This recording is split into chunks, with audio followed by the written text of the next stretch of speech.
ఈ రోజు మనం ఏపీఎస్సీ రీసెంట్గా రిలీజ్ చేసిన జూనియర్ అసిస్టెంట్ కంప్యూటర్ అసిస్టెంట్ పోస్టులకు సంబంధించిన సిలబస్ని తెలుగులో అర్థం చేసుకునే ప్రయత్నం చేద్దాం. అసలు ఈ ఎగ్జామ్లో ఎక్కువ మార్క్స్తో పాస్ అవ్వాలంటే ఏం చదవాలి, ఎలా చదవాలి అనేది మనం ఇప్పుడు డీటెయిల్గా డిస్కస్ చేసుకోబోతున్నాం. మీరు ఆల్రెడీ నోటిఫికేషన్లో చూసే ఉంటారు, మనకి 2 పేపర్స్ ఉంటాయి. పేపర్ 1 వచ్చేసి general studies and mental ability, paper 2 ఏమో English and Telugu grammar. Screening టెస్ట్లో మొత్తం 150 మార్క్స్కి ఉంటుంది. వాటిలో 100 మార్క్స్ ఈ పేపర్ 1 నుంచి అడుగుతాడు, general studies and mental ability. Remaining 50 marks కూడా 25 మార్క్స్కి ఇంగ్లీష్, 25 మార్క్స్కి తెలుగు ఉంటుంది. కానీ మెయిన్ ఎగ్జామ్కి వచ్చేసరికి టోటల్ 300 మార్క్స్ ఉంటుంది. వాటిలో పేపర్ 1 నుంచి 150 మార్క్స్, పేపర్ 2 నుంచి 150 మార్క్స్కి క్వశ్చన్స్ అడుగుతాడు. నెక్స్ట్ ఈ జనరల్ స్టడీస్ అండ్ మెంటల్ ఎబిలిటీలో మనకి 12 సబ్ టాపిక్స్ లేదా 12 సబ్జెక్ట్స్ ఉంటాయి. ఈ 12 సబ్జెక్ట్ నుంచి కూడా మ్యాక్స్ ఆఫ్ ద కేసెస్ ఈక్వల్గా క్వశ్చన్స్ అడుగుతాడు అనమాట. అంటే మీరు ప్రతి టాపిక్ నుంచి కూడా మినిమం 8 మార్క్స్ ఎక్స్పెక్ట్ చేయొచ్చు, మాక్సిమం 15 మార్క్స్కి క్వశ్చన్స్ అడుగుతాడు. ఇప్పుడు ఈ టాపిక్స్ గురించి మనం డీటెయిల్గా అర్థం చేసుకునే ప్రయత్నం చేద్దాం. ఫస్ట్ది ఏంటంటే జనరల్ జాతీయ అంతర్జాతీయ ప్రాధాన్యత కలిగిన సంఘటనలు. Second current affairs. వీటిలో కూడా మళ్ళీ అంతర్జాతీయ, జాతీయ, ప్రాంతీయ ప్రాముఖ్యత కలిగిన అంశాలు అన్నాడు. ఇక్కడ మనకి డౌట్ అనేది అరైజ్ అవుతుంది. ఎందుకంటే ఫస్ట్ది కూడా జాతీయ అంతర్జాతీయ ప్రాముఖ్యత కలిగిన సంఘటనలు, సెకండ్ది కూడా అంతే కదా, మరి డిఫరెన్స్ ఏంటి అని. సింపుల్గా చెప్పాలంటే ఈ ఫస్ట్ టాపిక్లో మనకి జీకే మీద ఎక్కువ ఫోకస్ చేయడం జరుగుతుంది. సెకండ్ టాపిక్ మీద last 6 months to 1 year current affairs మీద ఎక్కువ ఫోకస్ చేయడం జరుగుతుంది. ఓకే, ఇక్కడ జాతీయ అంతర్జాతీయ ప్రాధాన్యత కలిగిన సంఘటనలు అంటే రీసెంట్గా జరిగినవే అవ్వక్కర్లేదన్నమాట, వాడు ఎప్పటివైనా అడగచ్చు. ఇక్కడ మోస్ట్ ఆఫ్ ది కేసెస్ వాడు క్వశ్చన్స్ వేటి మీద అడుగుతున్నాడంటే భారత్తో విదేశాలకు గల సంబంధాల మీద క్వశ్చన్స్ ఎక్కువ అడుగుతున్నాడు. అంటే ఇండియాకి దౌత్యపరమైన రిలేషన్స్ ఉన్న కంట్రీస్ ఉంటాయి కదా, వాటి గురించి క్వశ్చన్స్ అడుగుతున్నాడు. అలాగే మనకి పాకిస్తాన్తోనూ, చైనాతోనూ, బంగ్లాదేశ్తోనూ ఇలా విదేశాలతో కొన్ని కాన్ఫ్లిక్ట్స్ అనేవి ఉన్నాయి. ఈ కాన్ఫ్లిక్ట్స్కి సంబంధించి వాడు క్వశ్చన్స్ అడిగే ఛాన్స్ ఉంది. నెక్స్ట్ ఇది కాకుండా ముఖ్యమైన సంస్థలు ఉంటాయి, వరల్డ్ హెల్త్ ఆర్గనైజేషన్ కానీ, వరల్డ్ బ్యాంక్ కానీ, ఐక్యరాజ్య సమితి కానీ, ఇలాంటి సంస్థల మీద కూడా వాడు క్వశ్చన్స్ అడుగుతున్నాడు అనమాట. అంటే ఈ సంస్థలు ముఖ్య ఉద్దేశం ఏంటి, ఎప్పుడు స్థాపించారు, వాటికి అనుబంధ సంస్థలు ఏమైనా ఉంటే అవి ఏంటి, ఎలా పనిచేస్తాయి, నెక్స్ట్ వాటికి ప్రస్తుతం ఉన్న అధ్యక్షుడు ఎవడు. ఓకే, సో ఇలాంటి క్వశ్చన్స్ ఎక్కువ అడుగుతూ ఉంటాడు అనమాట. ఇవి కాకుండా శిఖరాగ్ర సమావేశాలు జరుగుతూ ఉంటాయి, G20 సమ్మిట్ అని, G7 సమ్మిట్ అని, ఇలాంటి సమ్మిట్లు జరుగుతున్నప్పుడు ఆ సమ్మిట్ల మీద కూడా ఎక్కువ క్వశ్చన్స్ అడిగే ఛాన్స్ ఉంది. మోస్ట్ ఆఫ్ ద కేసెస్ మన ఇండియన్ పార్టిసిపేషన్ ఉన్న సమ్మిట్స్ గురించి అడుగుతాడు. అలాగే విజిటర్స్ గురించి కూడా అడిగే ఛాన్స్ ఉంది. ఓకే, నెక్స్ట్ ఈ కరెంట్ అఫైర్స్ అన్నప్పుడు మనకి most of the cases last 6 months current affairs మనం ప్రిపేర్ అయితే సరిపోతుంది. కాకపోతే కొన్ని 1 year కూడా ప్రిపేర్ అవ్వాల్సినవి ఉంటాయి. ఫర్ ఎగ్జాంపుల్ ఈ నోబెల్ ప్రైజెస్ ఉన్నాయి అనుకోండి, ఆస్కార్ అవార్డ్స్ ఉన్నాయి, ఇలాంటి స్పోర్ట్స్ ఈవెంట్స్ ఏమైనా జరుగుతాయి, వింబిల్డన్ ఛాంపియన్షిప్స్ కానీ ఇలాంటివి జరుగుతూ ఉంటాయి, గ్రాండ్ స్లామ్స్ టోర్నమెంట్స్, లేదంటే రేసెస్ జరుగుతూ ఉంటాయి, Formula 1 races, next awards, Booker Prize, ఇలాంటి అవార్డ్స్ ఉంటాయి. ఇవన్నీ కూడా ఇయర్లీ వన్స్ ఇస్తారు. సో అలాంటి అవార్డ్స్ మాత్రం మనం ఇయర్ వైజ్ చూసుకోవాల్సి ఉంటుంది. కరెంట్ అఫైర్స్ మాత్రం లాస్ట్ 6 months. ఈ లాస్ట్ 6 months కూడా ఎలాగా, ఇంటర్నేషనల్ కరెంట్ అఫైర్స్ చూడాలి, అంటే విదేశాల కరెంట్ అఫైర్స్ చూడాలి. నెక్స్ట్ జాతీయ current affairs, national current affairs, మొత్తం ఓవరాల్ ఇండియా కరెంట్ అఫైర్స్ చూడాలి. నెక్స్ట్ ప్రాంతీయంగా అంటే మన ఆంధ్రప్రదేశ్కి సంబంధించిన రీజనల్ కరెంట్ అఫైర్స్ కూడా మనం చదవాల్సి ఉంటుంది వర్తమాన అంశాల్లో. నెక్స్ట్ థర్డ్ టాపిక్ వచ్చేసి జనరల్ సైన్స్. ఈ జనరల్ సైన్స్లో మళ్ళీ 2 categories మనం డివైడ్ చేసుకోవచ్చు. ఫస్ట్ ఏంటంటే జనరల్ సైన్స్, సెకండ్ది సైన్స్ అండ్ టెక్నాలజీ లేదా ఇన్ఫర్మేషన్ టెక్నాలజీ. ఈ జనరల్ సైన్స్లో వాడు ఏమన్నాడంటే applications to day to day life అన్నాడు, అంటే రోజువారీ జీవితంలో అనువర్తనాలు. వీటిలో మనకి ఫిజిక్స్, కెమిస్ట్రీ, బయాలజీ వస్తాయన్నమాట. ఓకే, చాలామంది ఏం చేస్తారంటే చిన్నప్పటి నుంచి ఉన్న సైన్స్ టెక్స్ట్ బుక్స్ అన్ని ముందేసి కూర్చొని ఉంటారు. కాకపోతే ఈ ఏరియా నుంచి పెద్దగా క్వశ్చన్స్ రావట్లేదు, మ్యాథ్స్ 3 questions వస్తాయేమో. ఓకే, ఆ క్వశ్చన్స్ కోసం మనం ఎక్కువ టైం వేస్ట్ చేయాల్సిన అవసరం లేదు. వీటిలో ముఖ్యంగా ఏమడుగుతున్నాడంటే ఫిజిక్స్, కెమిస్ట్రీ, బయాలజీ వీటి మీద అడుగుతాడు. ఫిజిక్స్లో ఏంటంటే పరికరాలు, ఇన్వెంటర్స్ ఉన్నారు కదా, వాళ్ళ గురించి అడుగుతాడు. నెక్స్ట్ ఏ పరికరం ఎందుకు యూజ్ అవుతుంది అది అడుగుతాడు. నెక్స్ట్ ప్రమాణాల గురించి కూడా అడుగుతాడు ఫిజిక్స్లో. కెమిస్ట్రీ మీద పెద్ద అడగట్లేదు, ఇన్ కేసు అడిగాడంటే మూలకాలు, గ్యాసెస్ వీటి మీద క్వశ్చన్స్ పడే ఛాన్స్ ఉంది. నెక్స్ట్ బయాలజీ ఎక్కువ విటమిన్లు, వ్యాధులు వీటికి సంబంధించిన డీటెయిల్స్ ఎక్కువ అడుగుతున్నాడు. ఓకే, సో మీకు టైం ఉంటే చూసుకోండి, కాకపోతే వీటి మీద జనరల్ సైన్స్ మీద అయితే ఎక్కువ ఫోకస్ పెట్టొద్దు. నెక్స్ట్ ఈ science and technology and information technology. ఈ సైన్స్ అండ్ టెక్నాలజీ అంటే మోస్ట్ ఆఫ్ ద క్వశ్చన్స్ ఈ స్పేస్ సైన్స్ మీద అడుగుతున్నాడు అనమాట, అంతరిక్ష పరిశోధనలు వాటికి సంబంధించిన క్వశ్చన్స్ ఎక్కువ అడుగుతున్నాడు. నెక్స్ట్ ఇన్ఫర్మేషన్ టెక్నాలజీ అంటే రీసెంట్గా ఐటీ రంగం అంటే కంప్యూటర్ రంగానికి సంబంధించిన క్వశ్చన్స్ ఎక్కువ అడుగుతున్నాడు అనమాట. ఇక్కడ వాడు సిలబస్లోనే డీటెయిల్గా ఇవ్వడం జరిగింది, సమకాలీన అభివృద్ధి అని. అంటే ఈ సైన్స్ అండ్ టెక్నాలజీ మీద కానీ, లేదంటే ఐటీ రంగంలో కానీ రీసెంట్గా జరిగిన డెవలప్మెంట్స్ ఏమైతున్నాయో వాటి మీద క్వశ్చన్స్ అడుగుతాడు. ఫర్ ఎగ్జాంపుల్ ఒక 4 days బ్యాక్ మనం ఒక వీడియో చేసుకున్నాం, ప్రపంచంలోనే అతిపెద్ద టెలిస్కోప్ని రీసెంట్గా లాంచ్ చేయడం జరిగిందని, జేమ్స్ వెబ్ టెలిస్కోప్. సో అటువంటి వాటికి సంబంధించిన డీటెయిల్స్ మనం ఎక్కువ చూసుకుంటే సరిపోతుంది. రీసెంట్ టెక్నాలజికల్ డెవలప్మెంట్స్ ఏమైతే ఉన్నాయో వాటికి సంబంధించిన డీటెయిల్స్. నెక్స్ట్ ఈ ఫోర్త్ జాగ్రత్తగా చూడండి. భారత జాతీయోద్యమంపై ప్రత్యేక దృష్టితో భారతదేశ చరిత్ర. ఈ చరిత్రకి సంబంధించి 3 ఆస్పెక్ట్స్ మీద ఎక్కువ ఫోకస్ చేయాల్సి ఉంటుంది. అదేంటంటే సామాజిక పరమైన చరిత్ర, ఆర్థిక పరమైన చరిత్ర, రాజకీయ పరమైన చరిత్ర. ఓకే, ఇక్కడ వీడు ఇంత క్లియర్గా ఇస్తే మనం ఏం చేస్తామంటే సింపుల్గా ఇండియన్ హిస్టరీ అనేసి ఒక చిన్న పదంతో తేల్చేస్తాం. వెంటనే మార్కెట్లో ఏదో ఇండియన్ హిస్టరీ బుక్ కొనుక్కొని ఫస్ట్ నుంచి లాస్ట్ దాకా చదివేస్తాం. వాడు క్లియర్గా ఇచ్చాడు ఇక్కడ ఏమన్నాడు, భారత జాతీయోద్యమంపై ప్రత్యేక దృష్టితో అన్నాడు. ఓకే, సో ఇక్కడ భారత జాతీయోద్యమం అనేది ఎప్పుడు ఊపందుకుంది, ఎప్పుడు స్టార్ట్ అయిందంటే మనకి ఇండియన్ నేషనల్ కాంగ్రెస్ స్టార్ట్ చేసినప్పుడు, అంటే అది 28 డిసెంబర్ 1885 ఇండియన్ నేషనల్ కాంగ్రెస్ అనేది స్థాపించడం జరిగింది. ఆ తర్వాత నుంచి మనకి జాతీయోద్యమం అనేది కొంచెం ఫుల్ ఫ్లెజ్డ్గా స్టార్ట్ అయింది. సో అక్కడి నుంచి స్టార్ట్ చేస్తే సరిపోతుంది. మ్యాక్స్ ఆఫ్ ద కేసెస్ 1885 నుంచి మనకి స్వాతంత్రం వచ్చే వరకు 1947. లేదు నాకు ఇంకా పాత డీటెయిల్స్ కూడా కావాలంటే కనుక మీరు సిపాయి మ్యూట్ని అంటే 1857 సిపాయిల తిరుగుబాటు నుంచి కూడా చదువుకుంటే సరిపోతుంది. అంతకు మించి ఎక్కువ డీటెయిల్స్ అయితే ఇండియన్ హిస్టరీ చదవాల్సిన అవసరం లేదు. ఓకే, వాడు అడిగే questions max of the cases ఎన్ని అని చెప్పాను, 15 క్వశ్చన్స్ మాత్రం వస్తాయి. సో దాని గురించి ఎక్కువ స్ట్రెస్ చేయొద్దు. ఓకేనా, మీరు ఎక్కడి నుంచి చదువుతారంటే సిపాయి మ్యూట్ని లేదా ఇండియన్ నేషనల్ కాంగ్రెస్ స్థాపన నుంచి మనకి స్వాతంత్రం వచ్చే వరకు జరిగిన సామాజిక పరమైన, ఆర్థిక పరమైన, రాజకీయ పరమైన అంశాల గురించి ఫోకస్ చేసి చదువుకోవాల్సి ఉంటుంది.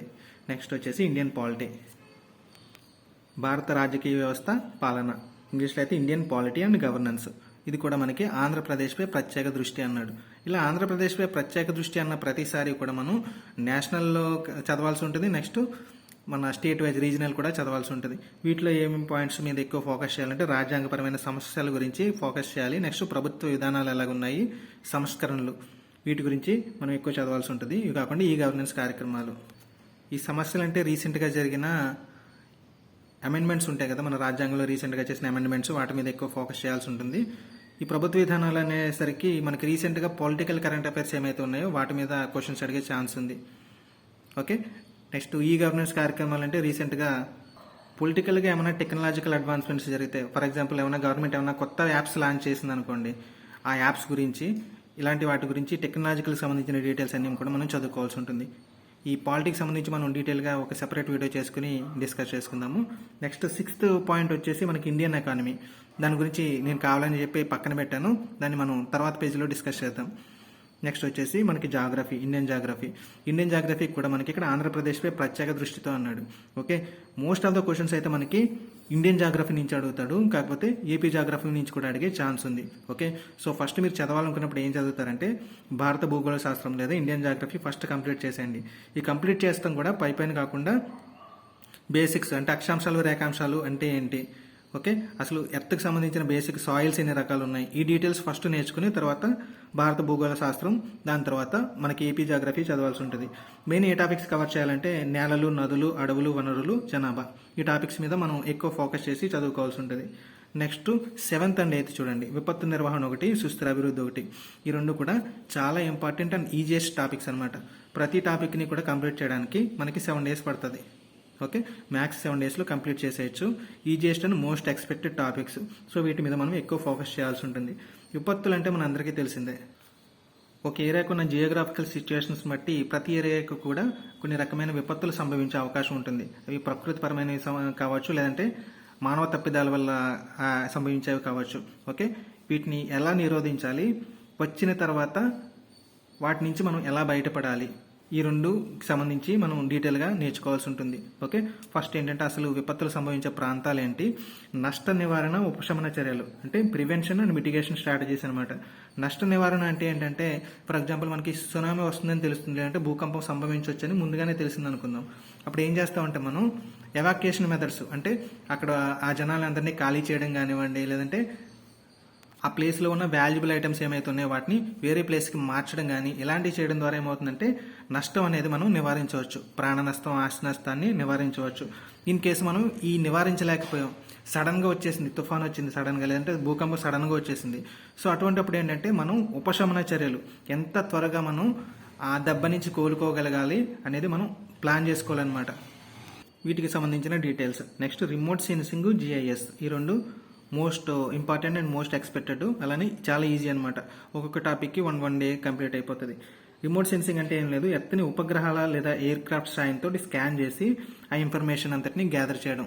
సో ఇలా గ్యాదర్ చేసినప్పుడు ఏమవుతుందంటే మనకి ఆ సిచ్యువేషన్స్ అనేది తెలుస్తాయి అనమాట. జియోగ్రాఫికల్ సిచ్యువేషన్స్, లేదంటే ఫర్ ఎగ్జాంపుల్ ఏదైనా ఒక తీవ్రమైన తుఫాను రాబోతుంది అనుకోండి. సో అలాంటి డీటెయిల్స్ అన్ని కూడా మనకి రిమోట్ సెన్సింగ్ అనే దాని ద్వారా తెలుస్తాయి అనమాట. స్కాన్ చేయడం, remote sensing in nothing but to scan the earth అని చెప్పొచ్చు, అంటే to scan area. Okay, next GIS. GIS అంటే ఏంటంటే జియోగ్రాఫిక్ ఇన్ఫర్మేషన్ సిస్టమ్. పైన స్కాన్ చేస్తున్నాం కదా, ఈ స్కాన్ చేసిన ఇన్ఫర్మేషన్ అంతటిని కూడా మనం ఒక చోట స్టోర్ చేసి ఆ డేటాని అనలైజ్ చేయడాన్ని మనం జిఐఎస్ అని చెప్పుకోవచ్చు. ఓకే, ఇక్కడ పైన ఉపగ్రహాలు లేదా అదర్ సోర్సెస్ నుంచి మనం వచ్చిన డేటాని అనలైజ్ చేసి రాబోయే విపత్తుని ముందుగా అంచనా వేయడం అనమాట. ఓకే, సో దీనికి సంబంధించిన డీటెయిల్స్ అన్ని కూడా మనకి జిఐఎస్ అనే దాంట్లో ఉంటాయి. సో ఈ రకంగా విపత్తు నిర్వహణ అనేది మనకి చాలా ఈజియెస్ట్ అండ్ ఇంపార్టెంట్ టాపిక్. దీని తర్వాత వచ్చేసి సస్టైనబుల్ డెవలప్మెంట్ లేదా సుస్థిరాభివృద్ధి. ఓకే, సుస్థిరాభివృద్ధి, పర్యావరణ పరిరక్షణ. మనకి ఇక్కడ ఎన్విరాన్మెంటల్ ప్రొటెక్షన్ లేదా పర్యావరణ పరిరక్షణ అంటే మనకి అందరికీ ఐడియా ఉంటుంది. దాని గురించి పెద్దగా మనం చదవాల్సిన డీటెయిల్స్ అయితే ఏమి ఉండవు. ఈ సుస్థిరాభివృద్ధి అనేది మాత్రం చాలా ఇంపార్టెంట్. ఈ సుస్థిరాభివృద్ధి అంటే ఏంటంటే ఏదైనా ఒక ప్రాంతాన్ని కానీ లేదంటే ఒక కమ్యూనిటీ పీపుల్ని కానీ మనం డెవలప్ చేయడం అనేది చాలా ఈజీ. ఏదో ఒక ఫ్యాక్టరీ కట్టి లేదంటే రోడ్స్ వేసి ఇలా మనం ఒక సెక్టర్ని వేలు వెళ్తే డెవలప్ అయిపోతుంది. కాకపోతే ఇలా డెవలప్మెంట్ జరిగేటప్పుడు పర్యావరణానికి నష్టం కలగకూడదు, అది ఫస్ట్ పాయింట్. నెక్స్ట్ భావి తరాలకు కూడా ఏమి నష్టం కలగకూడదు, అంటే ఫ్యూచర్ జనరేషన్స్ కూడా నష్టం ఉండకూడదు. ఓకే, అది సెకండ్ పాయింట్. ఈ రకంగా మనం అభివృద్ధి కానీ చేయగలిగితే దాన్ని సుస్థిరాభివృద్ధి అంటాం. ఫర్ ఎగ్జాంపుల్ ఉందనుకోండి, ఒక ఫ్యాక్టరీ కట్టిన దానివల్ల పొల్యూషన్ అనేది జనరేట్ అవుతుంది. ఈ పొల్యూషన్ వల్ల ఏంటంటే చుట్టుపక్కల ప్రాంతాలన్నీ కూడా నాశనం అయిపోతాయి. ఈ పొల్యూషన్ వల్ల చెట్లు చచ్చిపోవడం, భూమిలో సారం తగ్గిపోవడం ఇలా అవుతుంది. సో ప్రజెంట్ ఫ్యాక్టరీ పెట్టి మనం డెవలప్ చేసినా సరే ఆ చుట్టుపక్కలంతా నాశనం అయిపోవడం వల్ల ఏంటంటే ఫ్యూచర్ జనరేషన్స్ అనేది ప్రాబ్లం అవుతుంది. సో ఇలా ఫ్యూచర్ జనరేషన్స్ ఎఫెక్ట్ కాకుండా కానీ మనం అభివృద్ధి చెందగలిగితే దాన్ని మనం ఏమంటామంటే సస్టైనబుల్ డెవలప్మెంట్ లేదా సుస్థిరమైన అభివృద్ధి అంటాం. అంటే మనం అభివృద్ధి చెందుతున్నాం, at the same time next జనరేషన్స్కి పర్యావరణానికి కూడా ఏమి ముప్పు రాకూడదు. ఓకే, సో దానికి సంబంధించిన డీటెయిల్స్ అన్ని కూడా ఈ సుస్థిరాభివృద్ధి అనే టాపిక్లో ఉంటాయి. నెక్స్ట్ ఇందాక మనం స్కిప్ చేసిన టాపిక్ ఇండియన్ ఎకానమీ.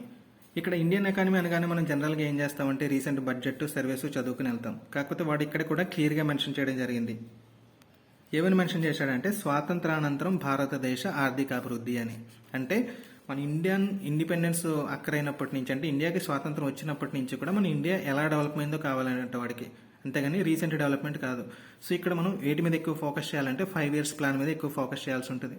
ఓకే, ఏ ప్లాన్ను ఏ టైంలో ఇంప్లిమెంట్ చేశారు, ఆ ప్లాన్లో అమలుపరచబడిన ముఖ్యమైన పథకాలు ఏంటి, సో ఇలాంటి డీటెయిల్స్ మీద ఎక్కువ ఫోకస్ చేయాల్సి ఉంటుంది. సో ఇక్కడ కూడా మనకి ఆంధ్రప్రదేశ్పై ప్రత్యేక దృష్టి పెట్టాల్సి ఉంటుంది. సో ఇక్కడ most of the cases GK మీద ఎక్కువ ఫోకస్ చేస్తాడు అనమాట. ఇండియన్ ఎకానమీ జీకే మీద ఎక్కువ ఫోకస్ చేస్తాడు. కరెంట్ అఫైర్స్ మీద అంటే రీసెంట్ బడ్జెట్ సర్వేస్ మీద క్వశ్చన్స్ అడిగే ఛాన్స్ చాలా తక్కువ, ఒక 3-4 క్వశ్చన్స్ అయితే పడతాయి. సో మోస్ట్ ఏంటంటే మనకి బేసిక్స్, ఇండియన్ ఎకానమీ బేసిక్స్ ప్రాపర్గా చదువుకోండి, 5 years ప్లాన్స్ ప్రాపర్గా చదువుకోండి. ఆ తర్వాత రీసెంట్ బడ్జెట్ అండ్ సర్వేస్లో ఉన్న ముఖ్యమైన డేటా ఉంటుంది కదా, వాటిని చదువుకోండి సరిపోతుంది. నెక్స్ట్ వచ్చేసి లాజికల్ రీజనింగ్, డేటా అనాలిసిస్. ఈ రీజనింగ్లో ఏంటంటే మనకి వాడు ఇచ్చిన డేటాని మనం అనలైజ్ చేసి దానికి సంబంధించిన ఆన్సర్ రాయాల్సి ఉంటుంది. ఫర్ ఎగ్జాంపుల్ డైరెక్షన్స్ కానివ్వండి, బ్లడ్ రిలేషన్స్ కానివ్వండి, ప్యాటర్న్స్ కానివ్వండి, సిలాజిజం కానివ్వండి. సో ఇలాంటి క్వశ్చన్స్ అన్నీ అడుగుతారన్నమాట ఈ లాజికల్ రీజనింగ్లో. నెక్స్ట్ డేటా అనాలిసిస్ అంటే మ్యాథమెటికల్ పార్ట్, యాప్టిట్యూడ్. ఓకే, ఈ రీజనింగ్, యాప్టిట్యూడ్ ఈ రెండు కూడా మీరు బ్యాంక్ క్లరికల్ మెటీరియల్ ఉంటుంది, ఆ మెటీరియల్ కానీ మీరు ఫాలో అవ్వగలిగితే కనుక మీకు చాలా ఈజీగా ఉంటుంది. తెలుగులో కూడా చాలా సోర్సెస్ ఉన్నాయి, నేను ఒకసారి చెక్ చేసి వీటికి సంబంధించిన స్టడీ మెటీరియల్ ఏమైనా ఉంటే ప్రొవైడ్ చేస్తాను. ఓకే, ఈ డేటా అనాలిసిస్లో ఏంటంటే వాడు ఒక టేబులర్ డేటా కానీ లేదంటే ఒక లిస్ట్ కానీ ఇస్తాడనమాట. ఫర్ ఎగ్జాంపుల్ స్టూడెంట్స్ మార్క్స్ సంబంధించి, లేదంటే ఒక ఏరియాలో మరణాలకు సంబంధించి, లేదంటే ఒక ఫ్యాక్టరీలో ఉత్పత్తికి సంబంధించిన డీటెయిల్స్ ఇస్తాడు. వాటికి సంబంధించి వాటిని అన్నింటినీ కూడా మనం కలెక్ట్ చేసి వాడు ఇచ్చిన క్వశ్చన్స్కి ఆన్సర్ చేయాల్సి ఉంటుంది. ఫర్ ఎగ్జాంపుల్ ఒక క్లాస్లో స్టూడెంట్స్ మార్క్స్ అని ఇచ్చాడు అనుకోండి, ఆ మార్క్స్లో తెలుగు మార్క్స్ ఇలా వచ్చాయి, ఇంగ్లీష్ మార్క్స్ ఇలా వచ్చాయి, ఇలా ఇస్తాడు, డేటా ఇస్తాడు. కింద క్వశ్చన్స్ ఎలా ఉంటాయంటే వీళ్ళలో ఓవరాల్ ఫస్ట్ క్లాస్ వచ్చిన విద్యార్థులు ఎంతమంది, లేదంటే ఫెయిల్ అయిన విద్యార్థులు ఎంతమంది, హిందీలో ఎక్కువ మార్క్స్ వచ్చినోడు ఎవడు, తక్కువ మార్క్స్ వచ్చినోడు ఎవడు. సో ఇలాంటి క్వశ్చన్స్ అడుగుతూ ఉంటాడు అనమాట. ఓకే, వీటిలో కూడా మళ్ళీ రకరకాల సబ్ టాపిక్స్ ఇచ్చాడు. టేబులేషన్ ఆఫ్ డేటా అని, visual representation, next basic data analysis and interpretation. వీటికి సంబంధించి ఫస్ట్ మీరు squares, cubes, next math tables, okay 2 to 12 లేదా 2 to 20 మ్యాథ్ టేబుల్స్ బాగా ప్రాక్టీస్ చేయాల్సి ఉంటుంది. వీటి గురించి కూడా మనం సెపరేట్ వీడియోలో డీటెయిల్గా క్లాసెస్ చెప్పుకుని డిస్కస్ చేసుకుందాం. నెక్స్ట్ ఫైనల్ టాపిక్ ఏంటంటే ఆంధ్రప్రదేశ్ విభజన, అనంత పరిస్థితులు, సమస్యలు. ఓకే, దీనికి ఏపీ బైఫర్కేషన్ జరిగిన తర్వాత సిచ్యువేషన్స్. ఇక్కడ కూడా వాడు డీటెయిల్గా ఇవ్వడం జరిగింది. అసలు ఏ టాపిక్స్ నుంచి క్వశ్చన్స్ అడుగుతాడు, పరిపాలనా సంబంధమైన సంస్థలు ఏంటి, ఆర్థిక పరమైన సంస్థలు ఏంటి, సామాజికపరమైన సమస్యలు ఏంటి, సాంస్కృతికపరమైన సమస్యలు ఏంటి, రాజకీయపరమైన సమస్యలు, న్యాయపరమైన సమస్యలు. ఓకే, సో మీరు దీనికోసం ఏం చేస్తామంటే ఫస్ట్ ఏపీ బైఫర్కేషన్ యాక్ట్ని పైపైన చూసుకొని తర్వాత రీసెంట్ కరెంట్ అఫైర్స్లో మనకి ఏపీకి తెలంగాణకి ఉన్న కాన్ఫ్లిక్ట్స్ లేదంటే డిస్ప్యూట్స్ ఏమైతే ఉన్నాయో, రీసెంట్గా వాటర్ డిస్ప్యూట్స్ నడుస్తున్నాయి కదా, సో అలాంటి వాటి మీద ఎక్కువ ఫోకస్ చేయాల్సి ఉంటుంది. ఓకే, బైఫర్కేషన్ యాక్ట్ నుంచి అట్లీస్ట్ 2 to 3 క్వశ్చన్స్ వస్తాయి. సో రిమైనింగ్ క్వశ్చన్స్ అన్ని కూడా మనకి రీసెంట్ కరెంట్ అఫైర్స్ మీద అడిగే ఛాన్స్ ఉంది. ఓకే, ఇది మొత్తం పేపర్ 1. నెక్స్ట్ పేపర్ 2 వచ్చేసి మనకి జనరల్ ఇంగ్లీష్, తెలుగు. నెక్స్ట్ ఈ జనరల్ ఇంగ్లీష్ కూడా ఇంగ్లీష్ గ్రామరు ఎక్కువ ఫోకస్ చేయాల్సి ఉంటుంది. ఇంగ్లీష్ గ్రామరు ఆల్రెడీ వచ్చిన వాళ్ళు అయితే కనుక మీరు కంటిన్యూ చేయొచ్చు. అసలు ఇంగ్లీష్ గ్రామర్ మీద బేసిక్ అవగాహన కూడా లేని వాళ్ళు ఫస్ట్ ఏం చేస్తారంటే మనకి Telugu to English grammar books దొరుకుతాయి. మ్యాథ్స్ ఒక 80 రూపీస్ ఉంటుంది. సో అటువంటి గ్రామర్ బుక్ కొనుక్కొని ఒక 2 to 3 వీక్స్ ఫస్ట్ అది ప్రాక్టీస్ చేయండి. ఆ ప్రాక్టీస్ అయిన తర్వాత ఈ మెయిన్ సిలబస్ చూసుకోండి, మీకు ఈజీగా ఉంటుంది. నెక్స్ట్ వీటికి కూడా మనకి బ్యాంక్ క్లర్కల్ మెటీరియల్ ఉంటుంది, అది చాలా యూస్ఫుల్ ఉంటుంది. ఓకే, ఎలానే ఇంగ్లీష్ మీడియమే కాబట్టి మీకు ఏ మెటీరియల్ అయినా సరే ఈ నెట్లో కూడా చాలా అవైలబిలిటీస్ దొరుకుతూ ఉంటాయి. వీటిలో ఫస్ట్ది ఏంటంటే రీడింగ్ కాంప్రహెన్షన్. కాంప్రహెన్షన్ అంటే వాడు ఒక ప్యాసేజ్ ఇచ్చేస్తాడు. మోస్ట్ ఆఫ్ ద కేసెస్ మీరు ఇక్కడ ఎక్కువ వరే అవ్వక్కర్లేదు, ఎందుకంటే వాడు ఎస్ఎస్సి స్టాండర్డ్ అన్నాడు కాబట్టి మీకు ఏదో స్టోరీ టైప్ పాసేజ్ ఇవ్వచ్చు, లేదంటే కొంచెం న్యూస్ పేపర్ నుంచి గ్యాదర్ చేసిన కొంచెం ఈజీగా ఉండే ఆర్టికల్ ఇస్తాడు. సో ఈ ఆర్టికల్ ఇచ్చేసి కింద క్వశ్చన్స్ అడుగుతాను అనమాట. పైన ఆధార్ ఏ ఉద్దేశంతో ఆ పారాగ్రాఫ్లో ఆ వర్డ్ మెన్షన్ చేయడం జరిగింది, లేదంటే ఆ సెంటెన్స్ ఏ ఉద్దేశంతో ఎవరితో అన్నారు, మొత్తం ఈ ఇచ్చిన పారాగ్రాఫ్ యొక్క ముఖ్య ఉద్దేశం ఏంటి.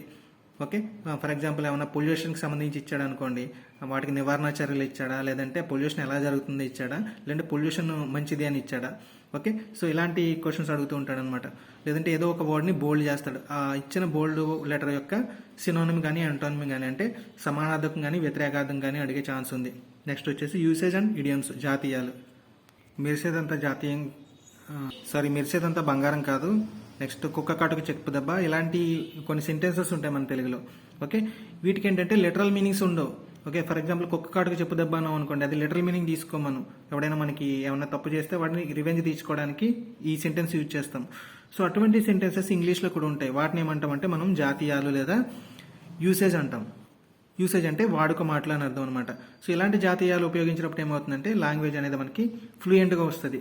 సో అటువంటి జాతీయాల మీద మనకి క్వశ్చన్స్ అడుగుతాడనమాట. For example all that glitters is not gold అని ఒక జాతీయం ఉంది. సో ఈ జాతీయాన్ని ఏ కాంటెక్స్ట్లో యూజ్ చేస్తారని క్వశ్చన్ అడుగుతాడు, కింద ఆప్షన్స్ ఇస్తాడనమాట. సో మనం వీటి కోసం జాతీయాలు మనం క్లియర్గా నేర్చుకోవాల్సి ఉంటుంది. ఆల్రెడీ మనం ఈ ఈడియమ్స్ మీద ఒక క్లియర్ కట్ వీడియో చేసుకోవడం జరిగింది, మోస్ట్ ఎక్స్పెక్టెడ్ ఈడియమ్స్ అని చెప్పి ఒక 250 ఈడియమ్స్ గురించి డీటెయిల్గా డిస్కస్ చేసుకున్నాము. అది మీకు ఓల్డ్ వీడియోస్లో చెక్ చేయండి ఒకసారి. Next vocabulary, punctuation. ఇంగ్లీష్కి సంబంధించిన ముఖ్యమైన పదాలకి అర్థాలు తెలిసి ఉండాలి, వాటి పంక్చుయేషన్ అంటే సెంటెన్స్ పంక్చుయేషన్ యూసేజ్ కూడా మనకి తెలిసి ఉండాలి. Next logical rearrangement of sentences. వాడు సెంటెన్స్ని జంబుల్ చేసి ఇస్తాడనమాట, కింద పైకి పైకి కిందకి పెట్టిస్తాడు. వాటిని ఒక ఆర్డర్లో కరెక్ట్ ఆర్డర్ ఏంటని చెప్పి కింద ఆప్షన్స్లో అడుగుతాడు, మనం కరెక్ట్ ఆర్డర్ని చూజ్ చేసుకోవాల్సి ఉంటుంది. Next English grammar. ఈ గ్రామర్కి సంబంధించి మనం ఆర్టికల్స్ మీద టెన్సెస్ మీద ఎక్కువ ఫోకస్ చేయాల్సి ఉంటుంది. ఓకే, సో ఇంతకుముందు నేను చెప్పాను కదా ఇంగ్లీష్ తెలుగు గ్రామర్ బుక్ అని, ఆ గ్రామర్ బుక్ చదువుకుంటే మన ఈ గ్రామర్ టాపిక్ అంతా కూడా కవర్ అయిపోతుంది. ఓకే, దాని తర్వాత ఈ రిమైనింగ్ టాపిక్స్. నెక్స్ట్ అదేవిధంగా మనం తెలుగు గ్రామర్. తెలుగు కూడా ఆల్మోస్ట్ ఇంగ్లీష్ లాగా ఉంటుంది, ఎక్కువ గ్రామర్ మీద ఫోకస్ చేయాల్సి ఉంటుంది ఫస్ట్. దాని తర్వాత సమానార్థకాలు, పదజాలం. సమానార్థకాలు అంటే వాడు ఏదో వాడేస్తాడు, దీనికి సమాన అర్థం ఉన్న పదం కింద ఏముంది అని అడుగుతాడు. ఓకే, అలానే మీనింగ్స్ కూడా అడుగుతాడు అనమాట. నెక్స్ట్ తెలుగు టు ఇంగ్లీష్ అర్థాలు అడుగుతాడు, ఇంగ్లీషు తెలుగు అర్థాలు అడుగుతాడు. నెక్స్ట్ జాతీయాల వాడుక మాటలు ఇంతకుముందు చెప్పుకున్నాం కదా.